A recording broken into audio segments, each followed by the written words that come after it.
ನಮಗೆ ಬೇಸರ ಆಗಿದೆ, ನಮಗೆ ಆಕ್ರೋಶ ಬಂದಿದೆ. ಇದಿವತ್ತು ಮಹಿಳಾ ಆಕ್ರೋಶ ಪ್ರತಿಭಟನೆ ನಾವು ಇಡೀ ರಾಜ್ಯದಲ್ಲೆಲ್ಲ ಇಡೀ ದೇಶದಲ್ಲಿ ನಾವು ಮಾಡ್ತಾಯಿದ್ದೀವಿ. ಇವತ್ತು ಬೆಳಿಗ್ಗೆ ಅಂಕೋಲಾಲ್ಲಿ ಒಂದಾಯಿತು ಪ್ರತಿಭಟನೆ, ನಿನ್ನೆ ಉಡುಪಿಯಲ್ಲಾಯಿತು, ಇವತ್ತು ಪ್ರತಿಯೊಂದು ಜಿಲ್ಲೆ ಪ್ರತಿಯೊಂದು ಊರಲ್ಲೂ ಸಹ ನಾವು ಈ ಪ್ರತಿಭಟನೆ ಕೇಂದ್ರ BJP ಸರ್ಕಾರದ ವಿರುದ್ಧ ನಾವು ಮಾಡ್ತಾಯಿದ್ದೀವಿ. ಯಾಕೆ ಅಂದರೆ ನಮ್ಮ UP ಸರ್ಕಾರ ಇದ್ದಾಗ ಗ್ಯಾಸ್ ಬೆಲೆ ಎಷ್ಟಿತ್ತಣ್ಣ? 450 ರೂಪಾಯಿ, ಈಗ 1000 ರೂಪಾಯಿ ದಾಟಿದೆ. ಈಗ ಮಧ್ಯಮ ವರ್ಗದವರು, ಬಡವರು, ಮಹಿಳೆಯರು ಹೇಗೆ ಜೀವನ ಮಾಡೋದು ಅಂತ ಎಲ್ಲೋ ಒಂದು ಕಡೆ ಆಲೋಚನೆ ಮಾಡಬೇಕು. ಈಗ ಕಚ್ಚಾ ತೈಲ ಬೆಲೆ ಎಷ್ಟಿದೆ? ಈಗ ಭೂಟಾನ್ ಅವರು 70 ರೂಪಾಯಿ 65 ರೂಪಾಯಿ ಮಾರ್ತಿದ್ದಾರೆ ಪೆಟ್ರೋಲು ಡೀಸೆಲು. ಅವರು ನಮ್ಮಿಂದ ಖರೀದಿ ಮಾಡಿ ಅವ್ರು ಮಾರ್ತಿದ್ದಾರೆ. ಆದರೆ ಪೆಟ್ರೋಲ್ ಡೀಸೆಲ್ ಎಷ್ಟಿದೆ ಅಂದರೆ 103 ರೂಪಾಯಿ ಮತ್ತು 90 ರೂಪಾಯಿ ಕ್ರಾಸ್ ಆಗಿದೆ.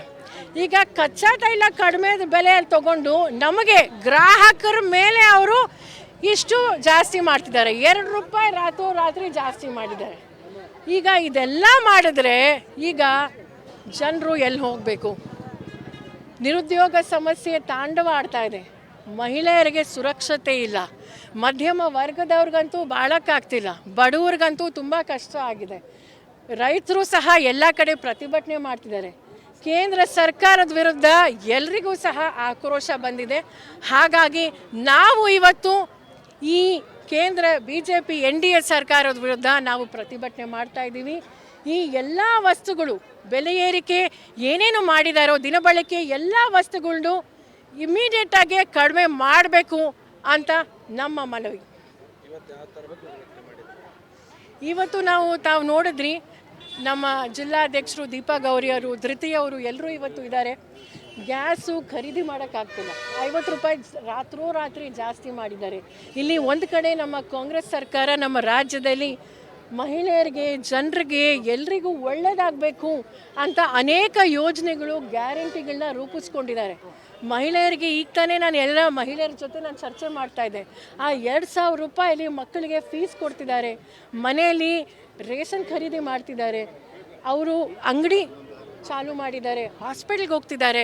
ಈಗ ಬಸ್ಸಲ್ಲಿ ಅವರು ಸ್ವಾಭಿಮಾನದಿಂದ ಅವರು ಕೆಲಸಕ್ಕೆ ಹೋಗ್ತಿದ್ದಾರೆ, ದೇವಸ್ಥಾನಗಳಿಗೆ ಹೋಗ್ತಿದ್ದಾರೆ. ಇದೆಲ್ಲ ನಿಜವಾಗ್ಲೂ ಯಾರಿಗೋಸ್ಕರ ಅಂದರೆ ವಿಶೇಷವಾಗಿ ಮಹಿಳೆಯರಿಗೋಸ್ಕರ, ಬಡವ್ರಿಗೋಸ್ಕರ, ಈಗ ಮಧ್ಯಮ ವರ್ಗದವ್ರಿಗೋಸ್ಕರ ಒಳ್ಳೆಯದಾಗಬೇಕು ಅಂತ. ಆದರೆ ಈಗ ಕೇಂದ್ರ ಸರ್ಕಾರ ಎಲ್ಲೋ ಒಂದು ಕಡೆ ಈಗ ಜನರಿಗೆ ನಿಜವಾಗ್ಲೂ ಬೀದಿಗೆ ಹೋಗಬೇಕು ಅಂತ ಅನಿಸುತ್ತೆ ಅವ್ರಿಗೆ. ಇದು 3ನೇ ಬಾರಿ ಅವ್ರು ಬರ್ತಾ ಇರೋದು. 11 ವರ್ಷ ಆಯಿತು ಅಚ್ಚೇ ದಿನ ಬರುತ್ತೆ ಅಂತ ಹೇಳಿದ್ರು, ಆದರೆ ಅಚ್ಚೇ ದಿನ ಅದಾನಿ ಅಂಬಾನಿಗೆ ಬಿಟ್ಟು ಯಾರಿಗೂ ಅಚ್ಚೇ ದಿನ ಅಂತೂ ಬಂದಿಲ್ಲ. ಈಗ ನಾವು ಕನ್ನಡಿಗರಾಗಿ ವಿಶೇಷವಾಗಿ ನಮ್ಗೆ ಇನ್ನೂ ಹೆಚ್ಚು ಆಕ್ರೋಶ ಇದೆ.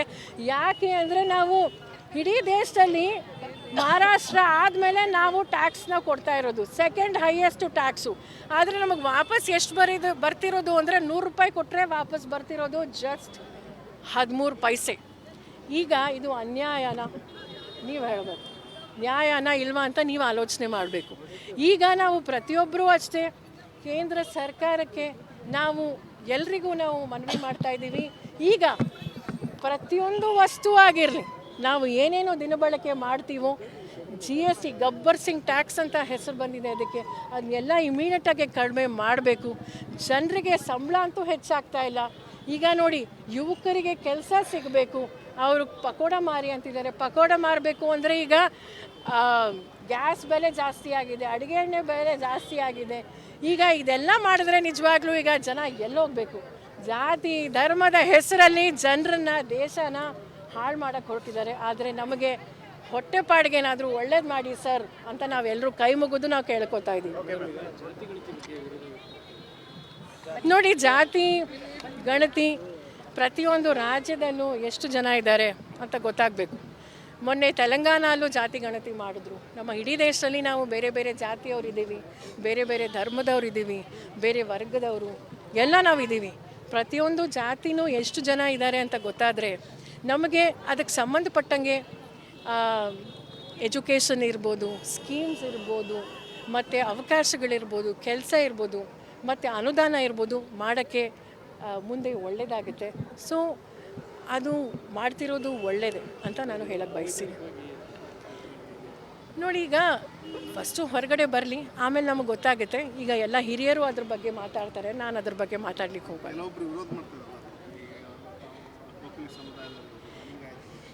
ಈಗ ನೋಡಿ, ಎಲ್ಲ ಹಿರಿಯರು ಅದ್ರ ಹೊರಗಡೆ ಬಂದಮೇಲೆ ಅವರು ಚರ್ಚೆ ಮಾಡ್ತಾರೆ. ಈಗ ಒಂದು ಸಮುದಾಯ ನಾವು 10% ಇದ್ದೀವಿ ಅಂತ ಅನ್ಕೋಬೋದು, ಆದರೆ ಆ ಗಣತಿ ಹೊರಗಡೆ ಬಂದಮೇಲೆ ನಮಗೆ 25% ಅಂತ ನಮಗೆ ಗೊತ್ತಾಗ್ಬೋದು. ಹಾಗಾಗಿ ಈಗ ಅದು ಎಲ್ಲರೂ ಕೂತ್ಕೊಂಡು ಚರ್ಚೆ ಮಾಡಬೇಕು. ಅದು ಬರೋಕ್ಕಿಂತ ಮುಂಚಿತವಾಗೇ ಇದು ಮಾತಾಡಿದ್ರೆ ಅದೆಲ್ಲೋ ಒಂದು ಕಡೆ ಸರಿ ಇಲ್ಲ ಅಂತ ನನಗನ್ಸುತ್ತೆ. ನಮಗೆ ಬೇಸರ ಆಗಿದೆ, ನಮಗೆ ಆಕ್ರೋಶ ಬಂದಿದೆ. ಇದಿವತ್ತು ಮಹಿಳಾ ಆಕ್ರೋಶ ಪ್ರತಿಭಟನೆ ನಾವು ಇಡೀ ರಾಜ್ಯದಲ್ಲೆಲ್ಲ ಇಡೀ ದೇಶದಲ್ಲಿ ನಾವು ಮಾಡ್ತಾಯಿದ್ದೀವಿ.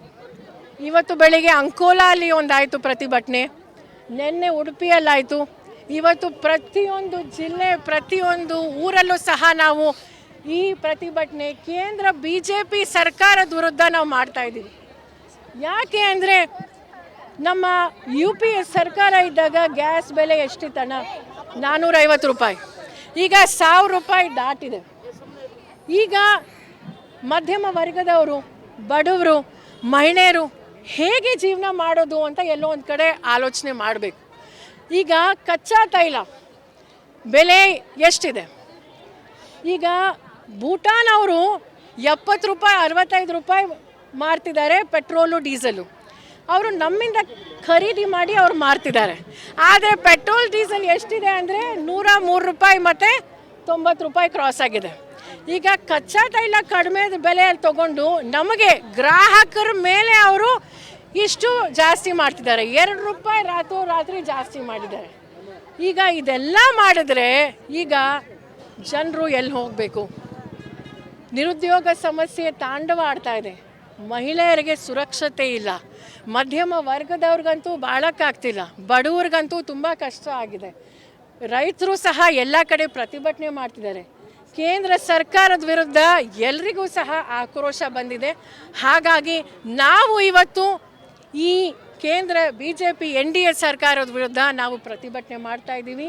ಈ ಎಲ್ಲ ವಸ್ತುಗಳು ಬೆಲೆ ಏರಿಕೆ ಏನೇನು ಮಾಡಿದಾರೋ ದಿನಬಳಕೆ ಎಲ್ಲ ವಸ್ತುಗಳನ್ನು ಇಮಿಡಿಯೇಟಾಗಿ ಕಡಿಮೆ ಮಾಡಬೇಕು ಅಂತ ನಮ್ಮ ಮನವಿ. ಇವತ್ತು ತಾವು ನೋಡಿದ್ರಿ, ನಮ್ಮ ಜಿಲ್ಲಾಧ್ಯಕ್ಷರು ದೀಪಾ ಗೌರಿ ಅವರು, ಧೃತಿ ಅವರು ಎಲ್ಲರೂ ಇವತ್ತು ಇದ್ದಾರೆ. ಗ್ಯಾಸು ಖರೀದಿ ಮಾಡೋಕ್ಕಾಗ್ತಿಲ್ಲ, 50 ರೂಪಾಯಿ ರಾತ್ರಿ ಜಾಸ್ತಿ ಮಾಡಿದ್ದಾರೆ. ಇಲ್ಲಿ ಒಂದು ಕಡೆ ನಮ್ಮ ಕಾಂಗ್ರೆಸ್ ಸರ್ಕಾರ ನಮ್ಮ ರಾಜ್ಯದಲ್ಲಿ ಮಹಿಳೆಯರಿಗೆ, ಜನರಿಗೆ, ಎಲ್ರಿಗೂ ಒಳ್ಳೆಯದಾಗಬೇಕು ಅಂತ ಅನೇಕ ಯೋಜನೆಗಳು, ಗ್ಯಾರಂಟಿಗಳನ್ನ ರೂಪಿಸ್ಕೊಂಡಿದ್ದಾರೆ. ಮಹಿಳೆಯರಿಗೆ ಈಗ ತಾನೇ ನಾನು ಎಲ್ಲ ಮಹಿಳೆಯರ ಜೊತೆ ಚರ್ಚೆ ಮಾಡ್ತಾಯಿದ್ದೆ. ಆ 2000 ರೂಪಾಯಲ್ಲಿ ಮಕ್ಕಳಿಗೆ ಫೀಸ್ ಕೊಡ್ತಿದ್ದಾರೆ, ಮನೆಯಲ್ಲಿ ರೇಷನ್ ಖರೀದಿ ಮಾಡ್ತಿದ್ದಾರೆ, ಅವರು ಅಂಗಡಿ ಚಾಲು ಮಾಡಿದ್ದಾರೆ, ಹಾಸ್ಪಿಟಲ್ಗೆ ಹೋಗ್ತಿದ್ದಾರೆ. ಈಗ ಬಸ್ಸಲ್ಲಿ ಅವರು ಸ್ವಾಭಿಮಾನದಿಂದ ಅವರು ಕೆಲಸಕ್ಕೆ ಹೋಗ್ತಿದ್ದಾರೆ, ದೇವಸ್ಥಾನಗಳಿಗೆ ಹೋಗ್ತಿದ್ದಾರೆ. ಇದೆಲ್ಲ ನಿಜವಾಗ್ಲೂ ಯಾರಿಗೋಸ್ಕರ ಅಂದರೆ ವಿಶೇಷವಾಗಿ ಮಹಿಳೆಯರಿಗೋಸ್ಕರ, ಬಡವ್ರಿಗೋಸ್ಕರ, ಈಗ ಮಧ್ಯಮ ವರ್ಗದವ್ರಿಗೋಸ್ಕರ ಒಳ್ಳೆಯದಾಗಬೇಕು ಅಂತ. ಆದರೆ ಈಗ ಕೇಂದ್ರ ಸರ್ಕಾರ ಎಲ್ಲೋ ಒಂದು ಕಡೆ ಈಗ ಜನರಿಗೆ ನಿಜವಾಗ್ಲೂ ಬೀದಿಗೆ ಹೋಗಬೇಕು ಅಂತ ಅನಿಸುತ್ತೆ ಅವ್ರಿಗೆ. ಇದು 3ನೇ ಬಾರಿ ಅವ್ರು ಬರ್ತಾ ಇರೋದು. 11 ವರ್ಷ ಆಯಿತು ಅಚ್ಚೇ ದಿನ ಬರುತ್ತೆ ಅಂತ ಹೇಳಿದ್ರು, ಆದರೆ ಅಚ್ಚೇ ದಿನ ಅದಾನಿ ಅಂಬಾನಿಗೆ ಬಿಟ್ಟು ಯಾರಿಗೂ ಅಚ್ಚೇ ದಿನ ಅಂತೂ ಬಂದಿಲ್ಲ. ಈಗ ನಾವು ಕನ್ನಡಿಗರಾಗಿ ವಿಶೇಷವಾಗಿ ನಮ್ಗೆ ಇನ್ನೂ ಹೆಚ್ಚು ಆಕ್ರೋಶ ಇದೆ. ಯಾಕೆ ಅಂದರೆ ನಾವು ಇಡೀ ದೇಶದಲ್ಲಿ ಮಹಾರಾಷ್ಟ್ರ ಆದಮೇಲೆ ನಾವು ಟ್ಯಾಕ್ಸ್ನ ಕೊಡ್ತಾ ಇರೋದು, ಸೆಕೆಂಡ್ ಹೈಯೆಸ್ಟು ಟ್ಯಾಕ್ಸು. ಆದರೆ ನಮಗೆ ವಾಪಸ್ ಎಷ್ಟು ಬರ್ತಿರೋದು ಅಂದರೆ 100 ರೂಪಾಯಿ ಕೊಟ್ಟರೆ ವಾಪಸ್ ಬರ್ತಿರೋದು ಜಸ್ಟ್ 13 ಪೈಸೆ. ಈಗ ಇದು ಅನ್ಯಾಯನ?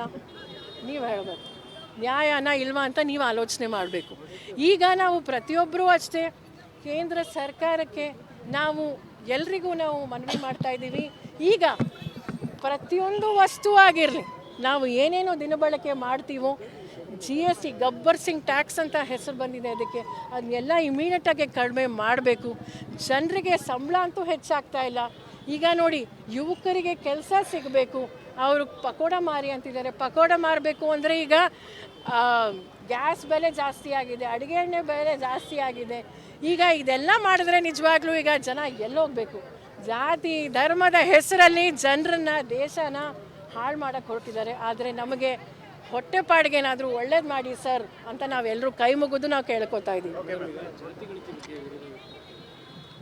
ನೋಡಿ, ಜಾತಿ ಗಣತಿ ಪ್ರತಿಯೊಂದು ರಾಜ್ಯದಲ್ಲೂ ಎಷ್ಟು ಜನ ಇದ್ದಾರೆ ಅಂತ ಗೊತ್ತಾಗಬೇಕು. ಮೊನ್ನೆ ತೆಲಂಗಾಣಲ್ಲೂ ಜಾತಿ ಗಣತಿ ಮಾಡಿದ್ರು. ನಮ್ಮ ಇಡೀ ದೇಶದಲ್ಲಿ ನಾವು ಬೇರೆ ಬೇರೆ ಜಾತಿಯವರಿದ್ದೀವಿ, ಬೇರೆ ಬೇರೆ ಧರ್ಮದವರಿದ್ದೀವಿ, ಬೇರೆ ವರ್ಗದವರು ಎಲ್ಲ ನಾವಿದ್ದೀವಿ. ಪ್ರತಿಯೊಂದು ಜಾತಿನೂ ಎಷ್ಟು ಜನ ಇದ್ದಾರೆ ಅಂತ ಗೊತ್ತಾದರೆ ನಮಗೆ ಅದಕ್ಕೆ ಸಂಬಂಧಪಟ್ಟಂಗೆ ಎಜುಕೇಷನ್ ಇರ್ಬೋದು, ಸ್ಕೀಮ್ಸ್ ಇರ್ಬೋದು, ಮತ್ತು ಅವಕಾಶಗಳಿರ್ಬೋದು, ಕೆಲಸ ಇರ್ಬೋದು, ಮತ್ತು ಅನುದಾನ ಇರ್ಬೋದು ಮಾಡೋಕ್ಕೆ ಮುಂದೆ ಒಳ್ಳೆಯದಾಗುತ್ತೆ. ಸೊ ಅದು ಮಾಡ್ತಿರೋದು ಒಳ್ಳೆಯದೇ ಅಂತ ನಾನು ಹೇಳಕ್ಕೆ ಬಯಸ್ತೀನಿ. ನೋಡಿ, ಈಗ ಫಸ್ಟು ಹೊರಗಡೆ ಬರಲಿ, ಆಮೇಲೆ ನಮಗೆ ಗೊತ್ತಾಗುತ್ತೆ. ಈಗ ಎಲ್ಲ ಹಿರಿಯರು ಅದ್ರ ಬಗ್ಗೆ ಮಾತಾಡ್ತಾರೆ, ನಾನು ಅದ್ರ ಬಗ್ಗೆ ಮಾತಾಡ್ಲಿಕ್ಕೆ ಹೋಗಲ್ಲ.